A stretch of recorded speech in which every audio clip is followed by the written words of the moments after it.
Алтын санаған аштан өледі. Қай заманда өткені белгісіз, Сағат есімді үрерге иті, сығарға биті жоқ, сіңірі шыққан қу кедей болыпты. Ол бірде аштықтан көзі қарайып, бас ауған жаққа қаңғалақтап келе жатыпты. Әбден қалжырап, ұйқы меңдеген байғұс, сәл тынығып алайын деп бір құмайт жерге жантая кетіпті. Арқасына аяздай батқан жоқшылық, ұйықтаса да қыр соңынан қалмаса керек. Түсінде де осы азаптан бас сауғалап қашып келе жатса, алдынан сақалы белуарына түскен аппақ қудай қария шығады. Жарлының жолын кес-кестеп, «Оян» депті. Өзің жантайған құмайттың оң жағына қарай 10 қадам жүрсең, ескі жертөлең орны бар. Сол арадағы қираған ошақтың астын сынық сүйемдей қазсаң, Сүлеймен саудагердің былғары Сақтияны табылар. Сақтияның аузын ашып жапқан сайын ішінен бір теңгелік алтын ділдәт аласың. Енді қалған өміріңе бұйырған несібе осы, қанағат қылсаң қарның тояды, дейді де ғайып болады.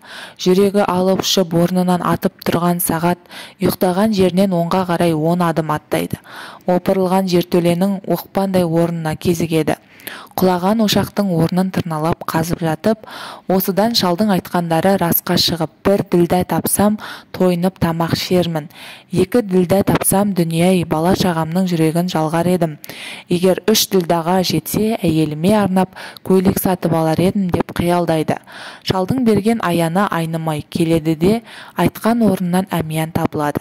Бір ашса бір ділдә, 2 ашса 2, әмиянды 100 ашқанда үйіліп жатқан ділдәларды көзімен жей отырып, Қарақұмның қақ ортасынан хан сарайындай күмбезді үй салуды армандайды. Қарнының ашқанын да, балаларын да, бұл дүниеде әйелінің бар екенін де ұмытады. Көзіне қызылды жасылды дүние елестеген Сағат 1000, 10 000, 100 000, миллион рет ашамын дегенше арада 2 апта уақыт өтіпті.